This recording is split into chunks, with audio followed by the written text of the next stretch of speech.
Happy Saturday morning to all those Lions fans out there, Cardinals fans who decided to join us as well.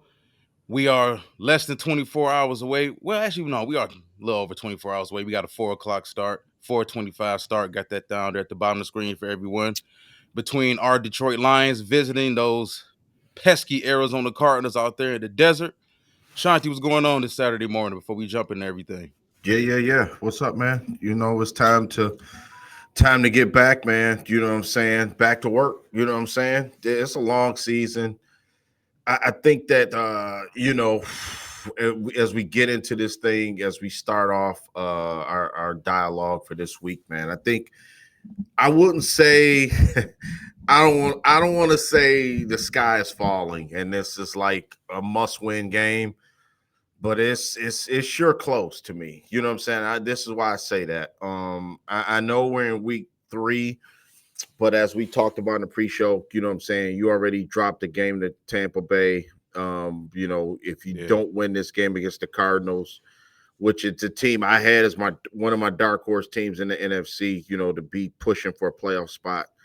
Um, you don't want to have games not at hand with these teams. Remember, not last year, but the year before that, when we lost, we didn't Seattle. get in. Yep, we had Seattle. Seattle Yeah. had our number. They beat us, and we finished 9-8, and they had the tiebreaker over us. So these are important games. When you get to this junction of the season, early September, it doesn't make or break your season, but it does play a part in playoff seeding and positioning. So in that regard, Walt, it's a big game. I mean, this is the Lions have been much criticized, and everybody was heated. At least I was after last week. So that's what happens, man. When you get a good team, every little thing gets under a microscope, man. You know what I'm saying? We watch an injury report, we watching the press conference, we watching a little bit sharper. You know what I'm saying? We watching practice updates a little bit sharper. So yeah, even this line kind of got me worried because I almost think the Lions got to slow this game down, and 51 and a half points, over and under, we'll get into that a little bit later, but I'm just kind of worried that the Lions can't come out here thinking, we can score 45 and beat this team. You know what I mean? I think that might be a recipe for, yeah, Goff might have a good game, but I don't know, if you want to risk it. You know what I'm saying? I think we still need to play our style of football. So, you could, start us off this week, man, on this game weekend preview. Certainly. So, as it is stated at the bottom of the screen, Lions at Cards Sunday, 4:25 p.m. kickoff.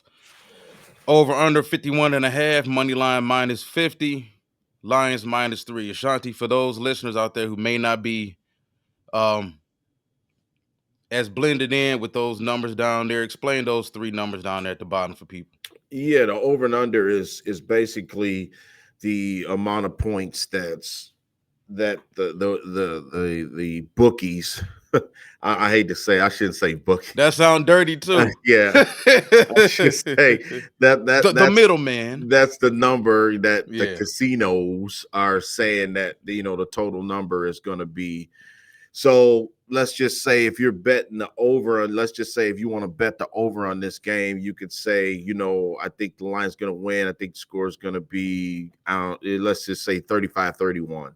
Then obviously you add those two scores of 66 points and you would actually win money, right? If you bet it money, whether it's $1.50 or 100 or 400 or 1,000 or whatever your preference is, uh yeah, and then the -3 is the amount of points the Lions are favored by. So the Lions would have to win by more than 3, obviously. You know what I'm saying? At least it have to be 3. 24-21, 20-17, 17-14. If they win the game and they only win by 1, you lose the bet pretty much. You know what I'm saying?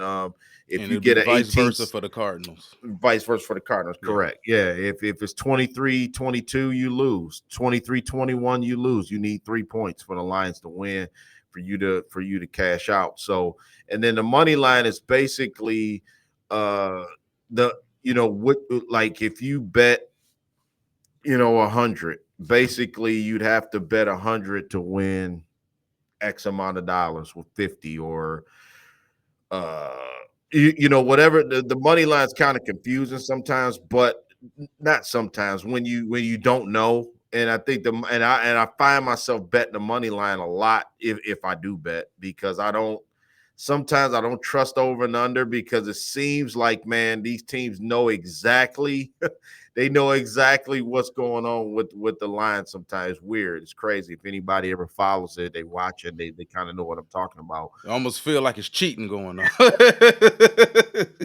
Especially the NBA. The NBA is, Oh yeah, the NBA oh my baseball too. Like God. betting on baseball, man, is like it's certain sports Yeah. I wouldn't touch. Like really when Yeah. it comes to the betting. Yeah, because I'm gonna just tell you a quick story. Like last year, I think I had it was Sacramento Kings, Golden State Warriors, and the over and under was Walt. It was like 225 or something like that. The over and over two. So I took the over. Right, you like, man, both two high Yeah. scoring teams. They gonna both score 120 each. Right, so it came down to like the last 38 seconds, I think it was. And it was almost like I had it in the bag, because they was like 6 away. And I took no, what happened was I took the under. That's what it was. I took the under, and it was like 6 points away.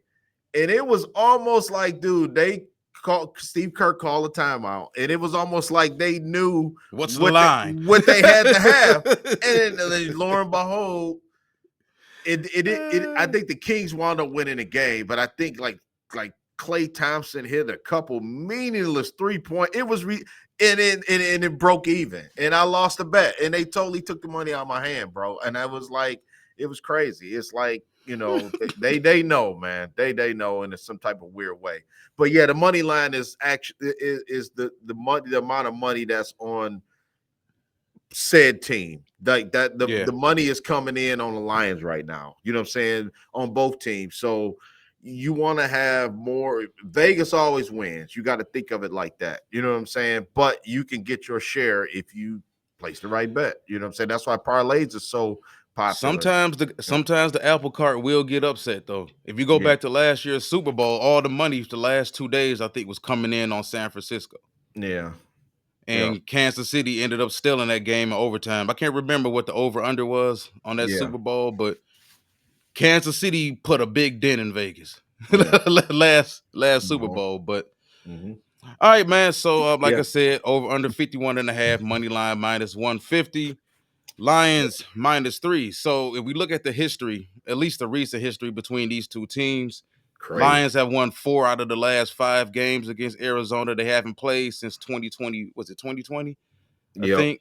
Kobe year. Yeah. When Patricia, was it Oh, Patricia? 2021. No, they had the last time they played was Oh, 2021. They at, beat Arizona 30-12. that's right. Yep. That's right. At our place, right? We beat them Yep. at The game you talking about, the Arizona game with the overtime game, was back in 2019. okay. Okay. So yeah, we've had our share of recent success against the Arizona Cardinals for the most part. Like I said, we won 4 out of the last 5 against them. I don't put um a big deal on that, because when you're talking about 2-3 year gaps between playing teams, you're talking about different coaching staffs have came and gone, quarterbacks in some situations have came and gone, players have come and gone. But I still find it interesting when two teams, two organizations go through that many changes over a 5, 6, 7 year period, but one team still manages to always have another team's number for the most part. Yeah. So, I'm gonna say this. I'm gonna get into the injury report first. No, matter of fact, you know what? No, I'm not gonna touch the injury report first. First of all, I'm gonna post this graphic up here. I'm gonna go through a few things for everyone, all the listeners out there. If you look at Arizona head coach Jonathan Gannon, Arizona's currently 1-1 on the season. They should be 2-0. Some people feel if you look at that week 1 game against Buffalo at Buffalo, they pretty much had Buffalo beat for the first 3 quarters until Josh Allen put on his cape and brought the Bills back and stole that game. They went into week 2 at home against a familiar foe, not St. Louis Rams, the LA Rams. Rams have had some injuries for the most part. They laid one on the Rams. Now, how people want to view Arizona, after the first couple weeks, you can say, well, you know what? Detroit also beat the Rams. They ran the ball on the Rams really well, something you and I discussed Mhm. prior to week 1, that week 1 game against the Rams. We both felt that Detroit could run the ball on the Rams because the Rams, while they do have a defensive front that can rush the passer, they're also very undersized. So I think teams like Detroit and teams like Arizona even woke up and said, you know what? We can run the ball on these dudes. We can't run the ball on a lot of teams, but I bet you we can run the ball on the Rams, and they did. Mhm. Like I said, the Buffalo game, they played pretty well offensively. If they would have gotten Marvin Harrison Jr. maybe 2 or 3 targets, he might have been the difference in them holding off Buffalo for that matter. But you look at Kyler Murray, he's a game changer. He's an improviser. Lions fans know that. Everyone around the league knows that. He's got a vertical arm, and he's routinely looking downfield for shots. He's a playmaker. Mhm. He's a guy that can either break a run for 45 yards, or he can throw a 60-yard touchdown. He's dangerous. He's confident out there in the pocket. People look at Kyler and say, well, he's a midget. He's this, he's that. And we went through a long week of Bryce Young criticism about his size. Baker, not Baker, but I'm looking at Buda Baker. You can make the argument. I think he's bigger than Bryce Young, like thickness wise, but he may be shorter than Bryce Young, or like right on par with Bryce Young. But I think what makes Kyler so different and why Kyler is so successful is, first of all, his confidence. You can't tell Kyler he's not 6'4". Kyler's very, Mhm. very confident in what he can do. He's always been that way since high school. He was that way at Oklahoma. It's borderline arrogance. I think when you're a player like him, his size, you have to be confident. You have to be borderline overconfident, because if you're not confident in yourself, nobody else is going to believe in you. And I think a lot of what Kyler does well, and I got the arrow right there pointed down to Marvin Harrison Jr. Marvin Harrison Jr., there was a big fuss made about week 1, him not getting too many targets, and what Kyler Murray said, it's not my job to get him the ball or whatnot. You see, week 2, they went out there and they got him the damn ball, Yeah, for sure. and they won. Right now, the Cardinals are having success on third down. That can be completely credited right to them being fourth in the league in rushing yards right now. You look at the defense, they run a base 3-4, multiple fronts. They will mix in some 4-2-5 in there from time to time. They'll even go 5-1 with one linebacker out there from time to time. They believe Mhm. in putting majority of the pressure on their defensive line. Now, this is a defensive line that still isn't really good Yeah, they talent need. wise. Yeah. I think it's something that we can expose. I got a question mark right there for Oh them when yeah. it comes Oh to yeah. defensive trenches. I think that's an area where Detroit should dominate. We Mhm. said the same thing about Tampa last week. We should dominate Tampa on the line. You looked at the fact that Vita Vea was having his issues. He left out that game. Antoine Winfield Jr. did not play. And it's almost as if Detroit went in there with the game plan of, we're going to throw the ball all day on these dudes. Forget the run game. And it was to their detriment. I think if we would have stuck with the run game last week, this is a team that we should have beaten a little bit easier, because we dominated Tampa in all areas. And then finally, Buda Baker, one of the best safeties in football. You must identify where Buda Baker is at all times. Is he in the box? Is he in the slot? Is he online? Is he the joker? Is he the robber?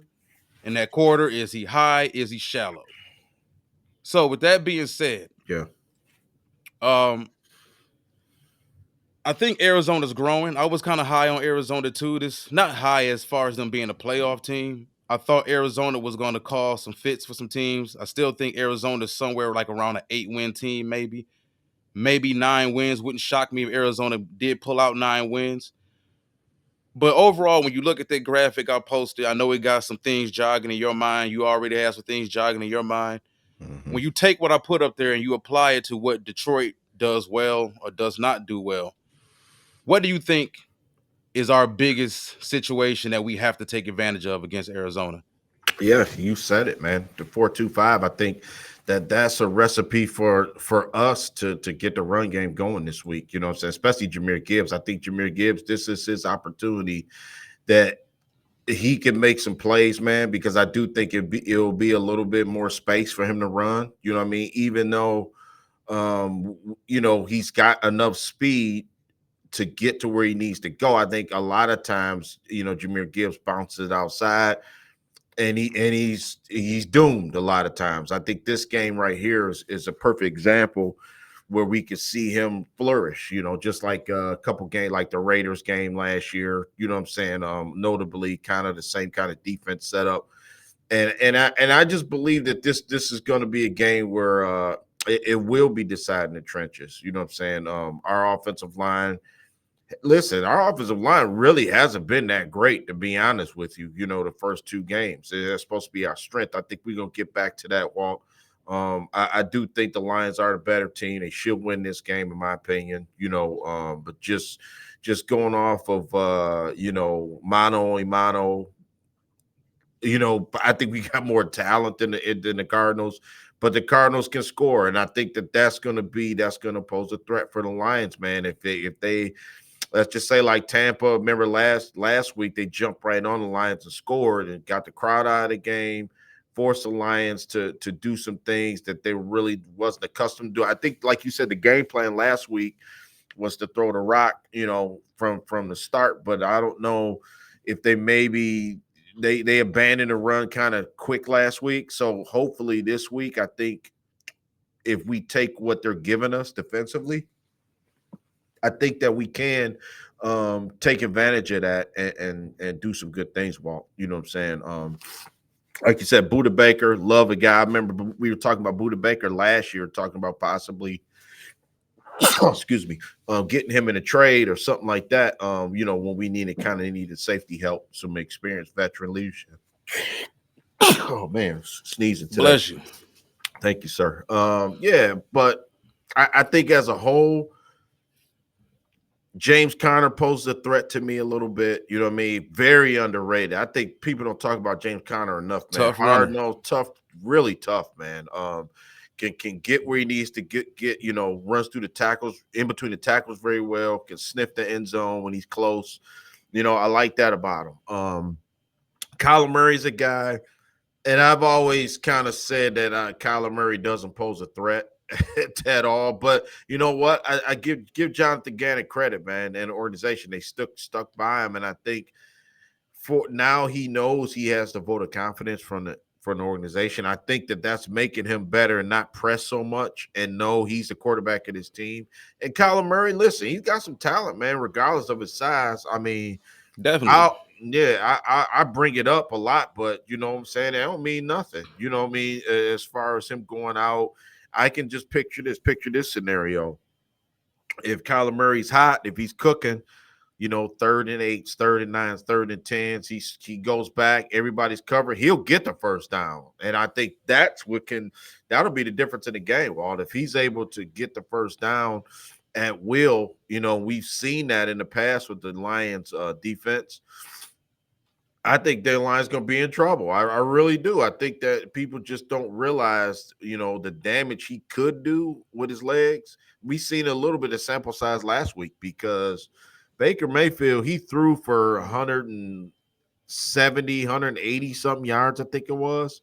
And remember, Chris Godwin got 117 yards in that game, all in the first half last week. And you say, Yeah. well, what did Baker do that was so special? Well, he got a couple key first downs and ran for him and kept the chains moving and basically iced the game for him. You know what I'm saying?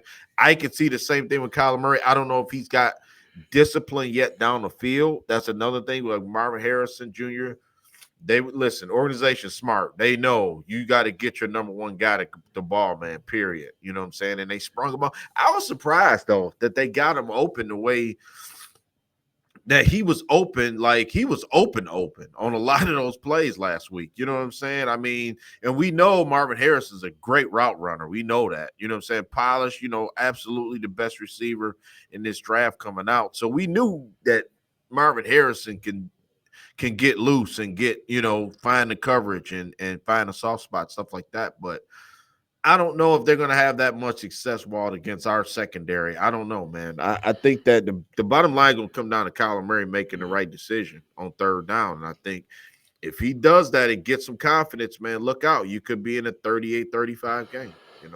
Yeah, I agree 100%. I think Kyler Kyler's obviously talented. He went number one overall. You see the arm talent.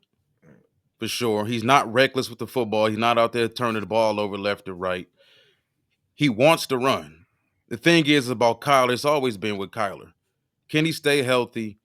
And if you look at the talks that have always been around about Kyler and his attitude and him not being a leader and all this other stuff, Yeah. people got to remember when Kyler plays, this is a team that wins. This Yeah. was a team 2 years ago. Remember down the stretch and they lost that wild card game at the Rams. They were 9-1 Yeah. at one point in time with Kyler Murray as the quarterback. So they're a better team with him. If you look at how they started last season, they played tough. The way a first year head coach with a bunch of undrafted free agents and fourth and fifth round picks can play. Mm-hmm. They Yeah. galvanized everything in that locker room and they all played together. Once Kyler Murray came back later on in the season, the offense took off. They looked a whole lot better. And to me, that's the signs of a franchise quarterback. When I'm gone, we're bad. When I come back, we're a legitimate threat to beat anybody on any given Sunday. I want to go through some of these injuries right here, real quick. Yeah. Yeah. Um, because I think these injuries are going to play a huge role in Yeah. what this game eventually unfolds into. If you look at the Lions injuries, Graham Glasgow questionable with a knee, Alexander Loney questionable, still in concussion protocol. Uh, Traquan Smith out, Michael Badgley out, Emmanuel Mosley, of course, out, Kaminsky out, Ifeatu Melifonwu out with an ankle, still isn't practicing yet. Antoine Green concussion, Connor Galvin knee out, Broderick Martin out with a knee, Terrion Arnold dealing with an illness, questionable. He's probably going to play. Ennis Rakestraw will not play. He's out with a hamstring. Mm. Isaiah Williams abdomen, he's questionable, and of course Christian Mahogany, he's out, and defensive lineman Nate Lynn, he's out. Go over to the Arizona Cardinals offensive tackle veteran Kelvin Beachum, who actually follows me on LinkedIn. Matter of fact, Oh he's yeah. questionable. Yeah, he's questionable. He do a lot of stuff in the NFL, man. He's a renaissance man.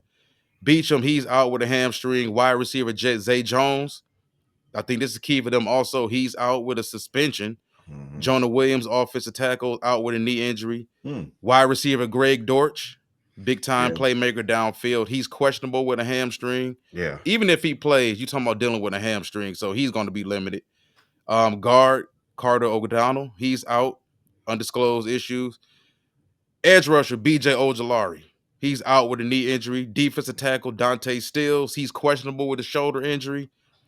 Cornerback Elijah Jones, rookie out of Boston College, he's questionable. No, actually, he's out too with a heel injury. Mm-hmm. Rookie offensive tackle Christian Jones out of University of Texas, he's out with an ankle injury. And defensive rookie Darius Robinson, a guy who a lot of Lions fans thought could potentially come here, he's out today with a calf injury. I'm gonna say this right now. I think all those injuries I mentioned, especially on the defensive side of the ball, those are things that everyone who's out there betting on this game, wagering on this game, gambling, however you want to put it, those injuries will directly affect the over under. Both teams are limited defensively right now this year. Well, this game for that matter. Mm-hmm. Over under, you're talking about 51 and a half. I think the over under, we can start getting into some of this as well as far as the gambling part, the betting part of it. I think it's going to go over mainly for one reason you mentioned earlier. I think it's going to be difficult to stop Kyler. Yep. When it's 3rd and 13, Mm-hmm. does he break contain and pick up 28 yards on 3rd and 13 to keep that Yeah. drive alive? Yep. And then, because also, who's his responsibility? They already scoffed at the fact of, well, they already scoffed at the idea of putting a spy out there, because when you put a spy on the quarterback, it limits the rest of the defense, and I get that. And even by people on 97.1 early in the week were talking about Jack Campbell spying Kyler Murray. There's nothing Jack Campbell can do with Kyler Murray. Mm-hmm. I I was. understand he was a good athlete in college, but there's not too many linebackers out there that you're gonna just, hey, you go handle Kyler Murray. What is Zach Campbell? What is Jack Campbell really gonna do in the open field when Kyler Murray's coming at him? I think it's gonna be a team effort within that front seven.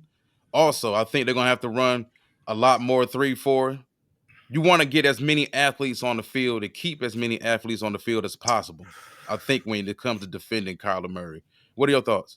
Yeah, I was thinking you could spy. I think what about putting Brian Branch? You know what I'm saying? I was thinking maybe moving him up. He's versatile as hell. You know what I'm saying? Or even like Malcolm Rodriguez been getting some PT lately. And I was thinking Malcolm Rodriguez is a good sure tackler, man. And he's a little bit, he undersized anyway. You know what I'm saying? So I think he a little bit bulkier, he's strong as hell. I think you could put him on it. I say Malcolm, go out there. You know what I'm saying? And I think he could do it. But Brian Branch would be my answer, just because it kind of hurts that Rakestraw's not playing, man. I mean, I don't know. They kind of raised my eyebrows 2 weeks in a row. That kid it hasn't seen the field, man. So, I think Terrion too. yeah, Terrion Terrion. had a rough couple weeks. Yeah, Now you're I'm talking excited. about first a top five pick in Marvin Harrison Jr. walking through the door. I'm excited to see that. Yeah. That's gonna be good. You know what I'm saying? Terrion gonna play, man. You know what I'm saying? He got that swag like that. He gonna play. And that's gonna be a good matchup. I'm very interested to see how that's gonna go. If he can cover him 1-on-1, that's gonna be awesome. You know what I'm saying? But yeah, that's a very good question, Walt, about Jack Campbell and we know Barnes and Anzalone, two guys that's kind of they need to stay and play. They need to stay in their area. Anzalone every now and then can make some plays on the outer, but to go full time spy mode, I would have him. Like Brian Branch and Mac Rodriguez. That's what I would do. You know what I'm saying? Because you got two guys. I wish Melifonwu was playing. He would kind of be a physical guy, and you in the back, or you can move him up, line of scrimmage, stuff like that. But yeah, I agree with you. I do see that with Kyler Murray being an issue. I do, man. You know what I'm saying? Think about it. Like you said, trying to get off the field and we can't. You know what I mean? And then what happens? A snowball effect. You get 2 or 3 first downs on one drive and you score. You know what I'm saying? And they may have to win a game like this. They might bait the Lions into throwing the ball again, depending on if we're down in this game. And listen, I'm not doom and gloom. They are gonna. I think the Lions are gonna win this game. I just want everybody to be clear. I think that. Yeah, that's my brother. Yeah, Terry, are you right, bro? Because it's a tough transition. I'll talk to somebody about that this week too, about Terry and Arnold. I don't know, man. I think the pass interference, the first game against the Rams. Remember the one he was turned around and he kind of just was trying to hit the ball, and he got and I thought that was a horrible pass interference. That's just something that went against him. I think that Terry and Arnold's Well, fine, man. I think we discussed that after the draft. When you're a Yeah, rookie and you're a handsy rookie, you have to earn the respect of the refs. They're not gonna give you those calls right now. Now, maybe later on in the season, yeah, once he gets later a, on. a pick or two and he Yeah. starts showing that he can do a little bit more, they'll let you get away with more. But as of right now, they're not gonna let him get away with that. You think they're gonna try him like that? I think that you think that Kyler Murray, you think he got enough velocity on the ball like that where Hell yeah, he you man, that dude. he Kyler has the arm talent. Kyler has plenty of arm talent, and he's got you Marvin out there. If you yeah. ask me, Marvin Harrison Jr. versus Terrion Arnold, yeah, I think Marvin Harrison Jr. is a better player than Terrion Arnold. I'm just saying, if I'm Arizona, I'm not shying away from him or Carlton Davis. If I got Marvin out there and Trey McBride as well, I think Trey McBride is a dark horse player in this game. Because if you look at the fact that Detroit used to struggle handling tight ends last season, historically, we didn't really see too much tight end action the first couple weeks Yeah. of the season. But I think Trey McBride is also a guy. I love Trey McBride. Liked him coming out of Colorado State. He's a catch machine. He's a guy that was a do-it-all player offensively for Colorado State when he was there, similar to what Sam Laporta was at Iowa. But if we go to the offensive side of the ball with Detroit, as questionable as the Cardinals' defensive front is, you talking about running that 3-4, and the best way to attack a 3-4 is to spread those linebackers out even more and just run the ball up the middle. That's the best thing you can do is run the ball up the middle against the 3-4. Now, my question is with Ben Johnson and with the way they seem to fall in love with the passing game, are they just gonna spread them out, have the ability to just gash them all these open run lanes up the middle? Because you don't even have to necessarily run duo, which we run a lot of duo with the offensive line against Arizona. Yeah. But if we run duo against Arizona, you talking about 15 yards, 20 yards, like at clips against them. But are they more caught up in we're gonna spread Arizona out and we just gonna throw the ball on them? Yeah. And then you get away from a realistic game plan, and now you find yourself in a 17-17 game in the fourth quarter. Yeah. And then too, the other guy who I like on Arizona, Michael Wilson from Stanford. Yeah, He's been a guy. He's been another guy that's been balling, man. The first couple games. That's another. Cardinals got some firepower, more so than Tampa did. You know what I'm saying? They got more guys that are capable pass catchers. From the tight end spot, like you said. I think they're more complete offensively than the Bucks, but I don't think that the Cards are well versed defensively like Tampa was, and I think that's going to be the problem for them. Is I'm not worried about our offense. I'm not, man. I do. I think that they'll get it right. You know what I'm saying this week. I think that they'll come up with the right game plan. The only thing is just I worry about is Kyler Murray. He's the X factor to me. I think everything else, because he's the guy that's you're gonna throw your hands up in the air and throw your playbook and slam it on the ground. You know what I'm saying? Because he's a guy that can turn around. Like we don't have that threat at quarterback, to run the ball and to keep the chains moving per se. You know what I'm saying? Like, you know what I'm saying? If the play's not there for Goff, then that's a wasted down, or is second down or third down. I think they got the advantage. What I do, I think, because right now you could say, well, the Lions, what we were 1 for 7 in the red zone last year, last week. It was yeah, ridiculous.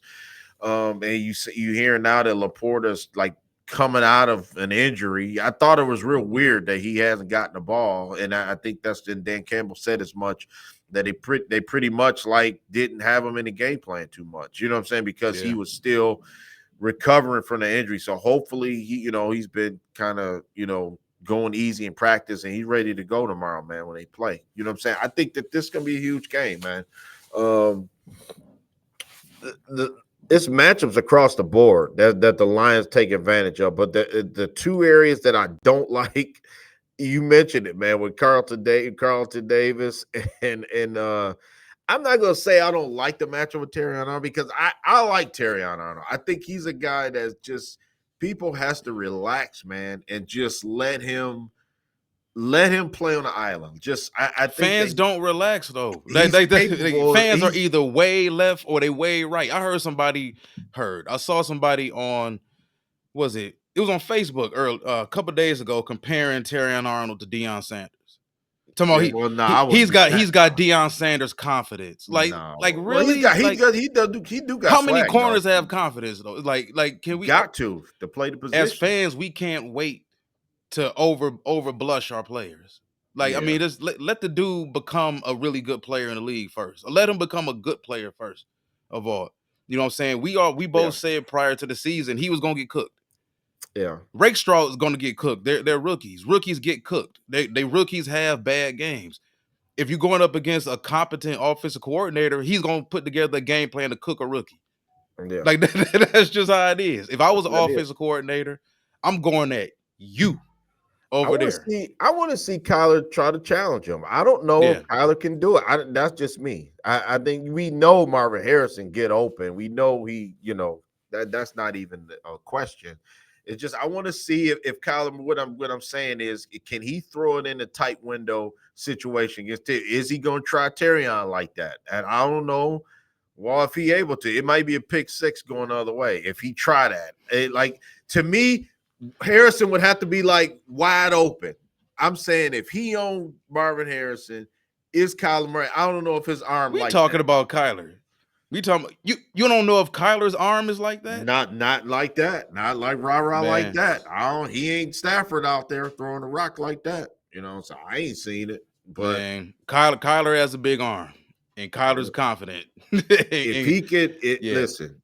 If he could make those kind of plays, it might be a long day. You know what I mean? I think that, to me, he gonna set up open receivers through his running ability. You know what I'm saying? And then we gonna be so worried about him, then somebody leaks over, like you said, Trey McBride down the middle of the field, or you got a wide open Marvin Harrison because everybody committed to the run, that type of thing. So I love it. I love the end game. What's gonna happen with this thing? I think that this is the first. Let's see. Last week, we had Cooper Cup. I was thinking, yeah, Terrion ain't getting a week off, man, because he had Mike Evans and Godwin last week.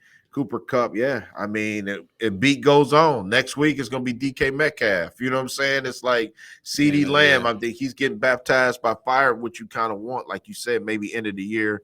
He's playing better. So.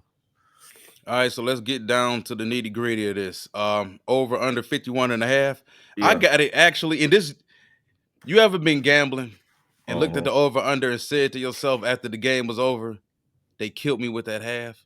And I think that's what's gonna happen. I got it. I got the over under right at 51. I got 27-24 Detroit. You know. Um, yep. Um, He's Yeah. sitting there -3. Like it's gonna be sitting right there, right at -3. So, like I said, I think it goes right under at Oh. 27-24. I think it's gonna be a tight game. I Mhm. think it's gonna be tough defending a mobile quarterback like Kyler, similar to what it is defending a guy like Lamar Jackson. Difference is between Lamar and Kyler. Kyler's a better just natural thrower of the football than Lamar is. But if you look at Baltimore's offense and how Baltimore attacked us, Baltimore hammered us last season. Mhm. And how did we try to cover Baltimore? We zoned against Baltimore and they just Yeah. ate us alive Hopefully they underneath. learn. Hopefully you're right. Well, Yeah. that's a good comparison. You know what I'm saying? I was just gonna bring that up too. Hopefully they learn because, like you said, it's similar. And then Lamar Jackson is a thrower of football to me more. I want to see Kyler Murray do it. I trust your judgment. You quarterback guru. But I want to see him do it. I think that's the $1 million question for this game, man. And I got the game going over. I got the Lions 28-25. I Three think, points, huh? yeah, I think we Right will at that cover, three. and I think it will be over. That's how I'm going with this one. You know what I mean? I think they're gonna bait us into playing like up tempo. You know what I'm saying? Now, if we slow the game down and control this game, then Lions definitely gonna win. But I just think we're gonna make more plays when we have to. It could come down to the last drive of the game, something like that. I think get us in field goal range and we win the game. That's what I think is gonna happen. Gotcha. All right, man. Let's move on to this next game. Lions fans, don't be alarmed. This is something new we're gonna start doing for you guys moving forward because I know there's a lot of people out here that's in the fan duel and DraftKings and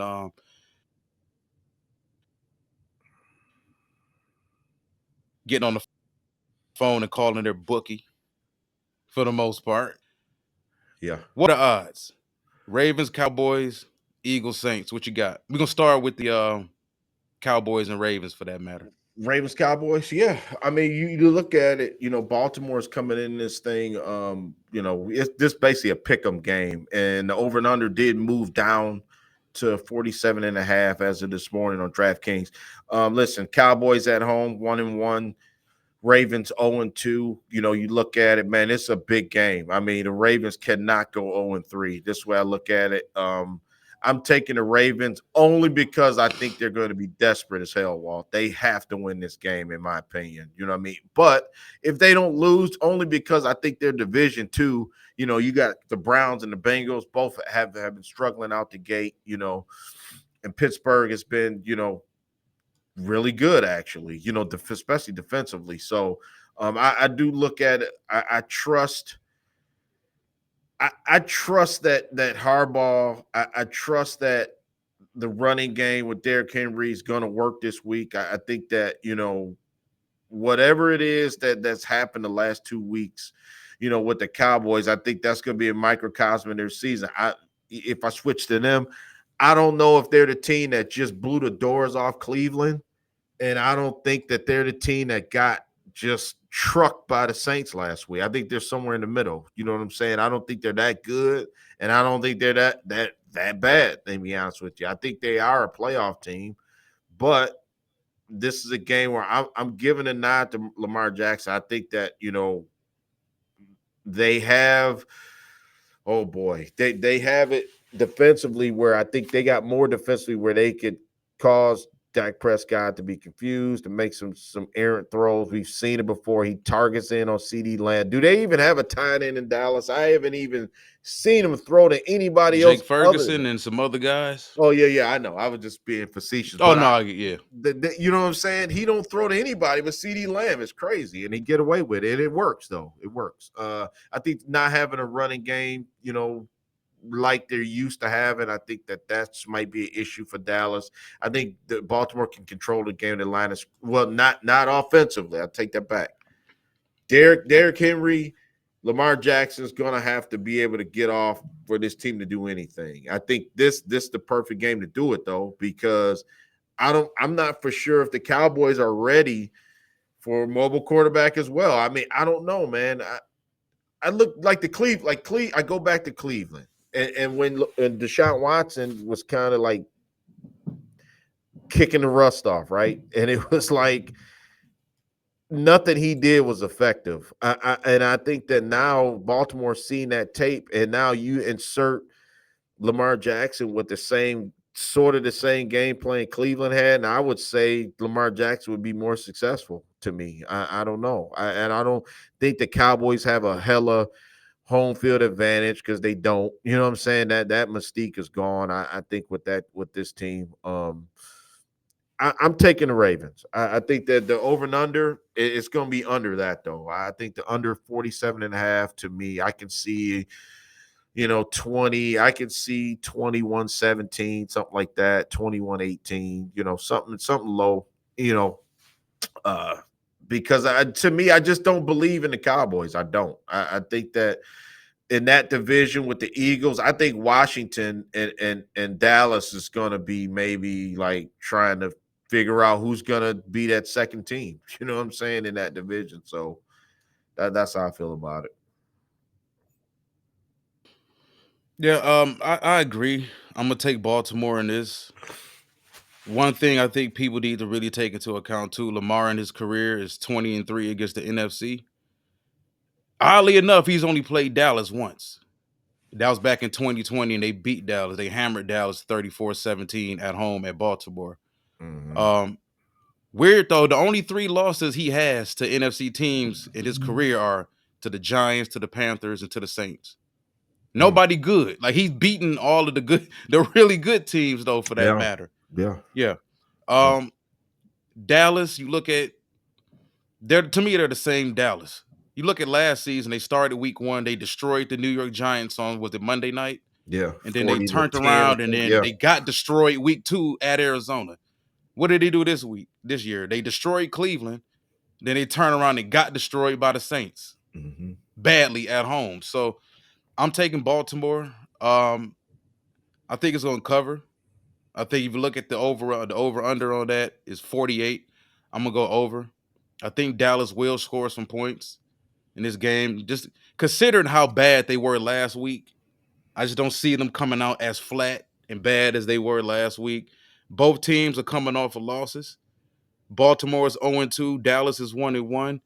Baltimore, that franchise is a very proud franchise. That's a proud head coach. That's a Yeah, proud quarterback. They know if yeah, they go 0-3, it's probably over for them. yeah, yep, yep. That's the same thing. Especially with the rest of that schedule they got coming up. Yeah, I love So yeah, Kyle Hamilton and Marlon Humphrey. Oh man, dude, that I think Dak gonna have his hands full. That's how I feel. I think he'll be running for his life. I think that neither offensive line is that great to me. But I think that the Ravens got a little bit more defensively. So, and then watch Isaiah Likely. I think that he's another guy. You scouted him. I remember before he got drafted, and all he's done is made plays, man, since he's been in the league so far. yep. Him and Mark Andrews together, I think that's a good tandem. So, yeah, I like Baltimore. What's the And then score?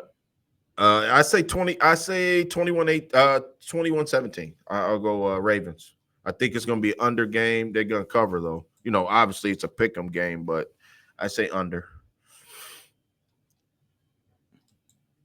Okie dokie. Let's get ready to Now, move on to the other game.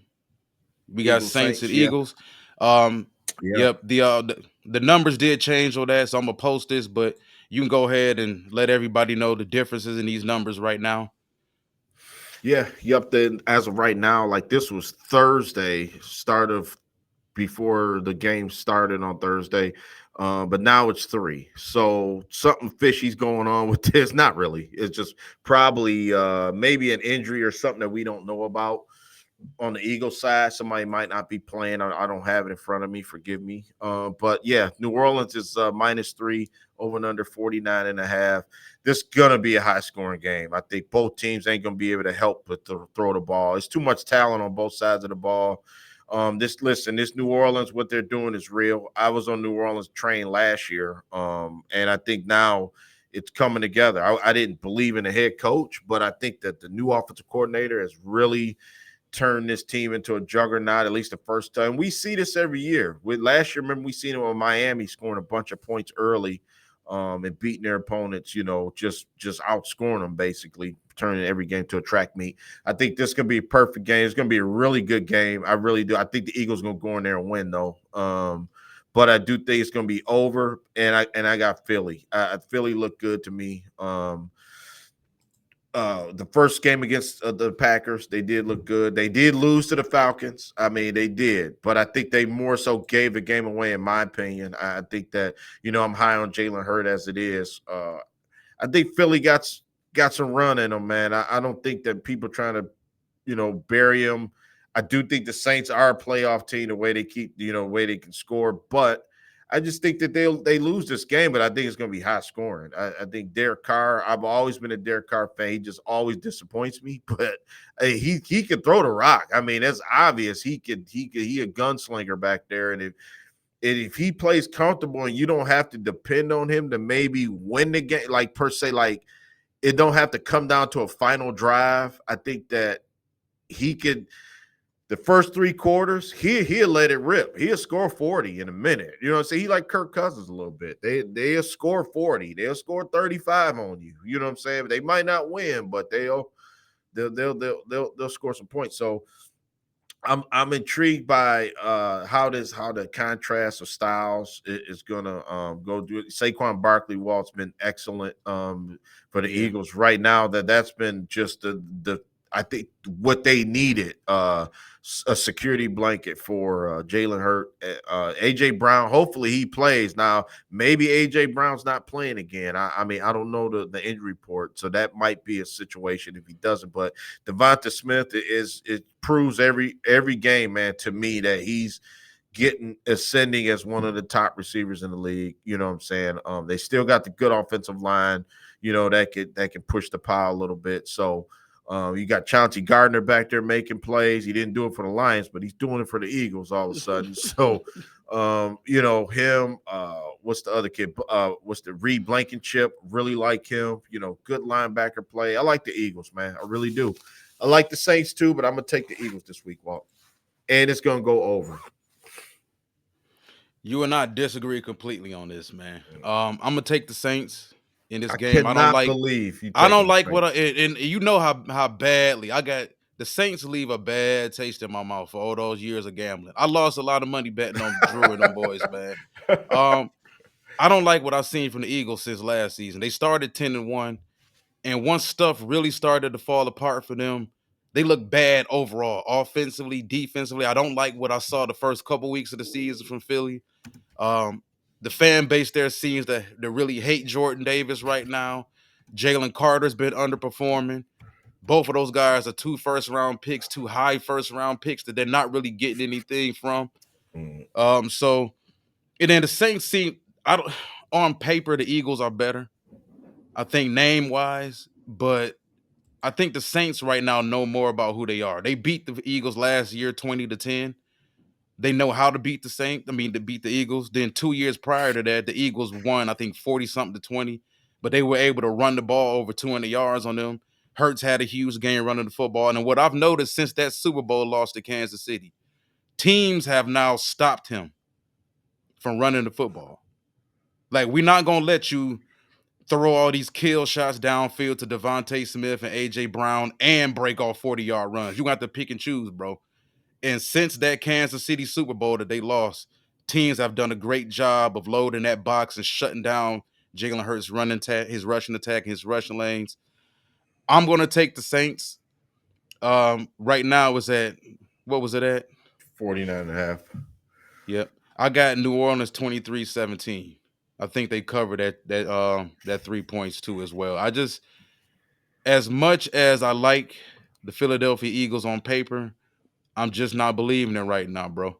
I'm not. They look like a ragtag football team where the head coach's voice in that locker room has went dead. I don't know. Maybe they drafted too many Georgia players. We already know how that Georgia program is, with how things go down there. But yep, like I said, I'm gonna take the under and I'm gonna take the Saints to cover and to win outright. All right, let's finish this up, man. This you. What you got? Yeah, anytime touchdowns. Just if anybody want any side action, just look at it here, man. This will tell the story here this week for the Lions. Gibbs is -30. Remember, this is anytime touchdowns. Anytime in the game, even if it goes to overtime. Gibbs is -130. Montgomery's -130. St. Brown +125. Laporta +155. JMO +165. I'm just telling you right now, if I was throwing some money down, definitely I'm putting everything on Laporta scoring a touchdown this week. You know what I'm saying? And +155, you would have to, if you bet, I think it was, I did a trial run. I think if you bet $15, I think you win 45 or something like that with DraftKings. You know what I'm saying? So the turnaround would be pretty good if you put it on Laporta with a +50, 155. He's been non-existent for 2 weeks. Gibbs is a given. So what this graphic is saying is Gibbs and Montgomery is a given. They probably going to score a touchdown. Now it gets dicey. If you want to maybe get some jackpot action, you want to get a nice windfall for the week, go throw some on JMO. You know what I'm saying? That JMO is the +165. That's that they saying it's highly unlikely he's going to score a touchdown in this game. And we've seen he's been Jared Goff's main target the first 2 weeks of the season. So we know St. Brown, hey, he came up gimpy last week, so they're in Vegas seeing that. They said, listen, we saw St. Brown limping off the field, so chances are he may not score a touchdown. So the money makers this week is St. Brown, Laporta, and Williams, in my opinion, because of those numbers.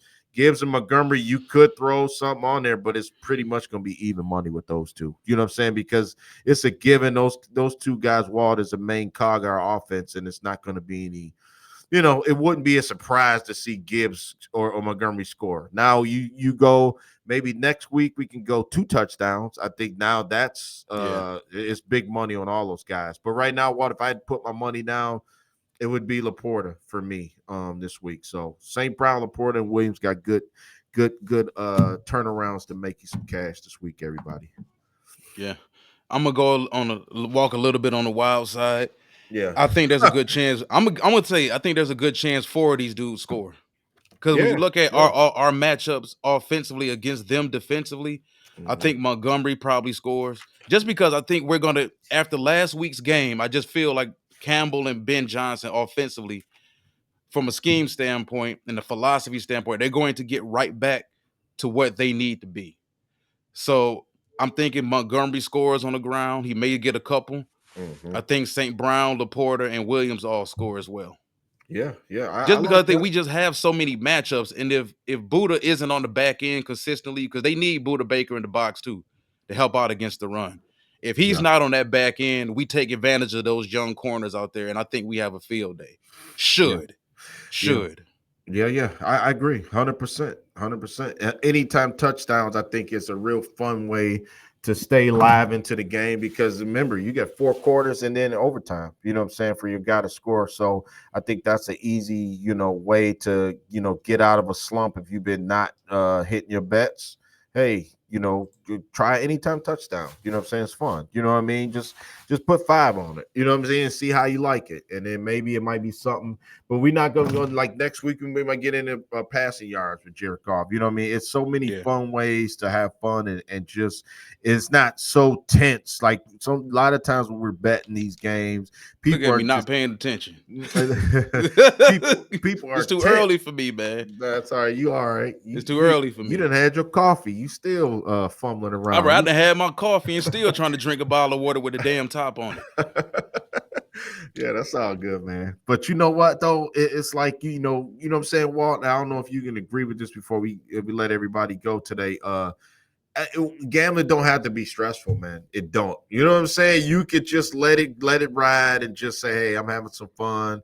My parlays, my brother out there, he parlay king, him and his partners. You know what I'm saying? It's fun because I don't get into the parlay. I know the system. I know how it works, but I just never do it because I never win anything betting wise. So I said, listen, I just bet little individual stuff. I like individual players. If you want to bet Jared Goff throwing 300 yards in the game, what I'm saying, or 250 in a touchdown, it's money to be made. It's just different. Just go to who's ever your sports book. I just suggest to everybody, whoever you down with, see what it is. You click on it, see the player, see what's available, and just bet responsibly. That's before we get off the air. We just want to say, everybody, bet responsibly. We ain't saying throw a bag on this or that. Just bet But responsibly. take the mortgage money and let it ride. Yeah, man. Let Yeah, it ride. let it ride. Let it ride. No, no. But Yep. it's all good. It's all good. Well, I think we're gonna win this week, man. I think everybody gonna Yeah. be all right. Um, you know, and all's gonna be well after this game, I believe. You know what I'm saying? If they don't, we talk about it. So either way, Oh we yeah. gonna talk about it. So Either way, either way. All right, everybody have a wonderful Saturday. It's gonna be pretty nice today. I think it's supposed to get to 86. So mhm. get out there, cut your grass, water your grass, wash your car, go get some ice cream, go get a few drinks. Whatever it is you do, man. I know most of us don't work on Saturdays. I'm one of those people. I don't work weekends at all. I haven't worked a weekend in years. I don't. Uh, I don't either. I refuse to. But that's a whole nother discussion. I'm too old to be working every day of the week, man. I'm not doing that.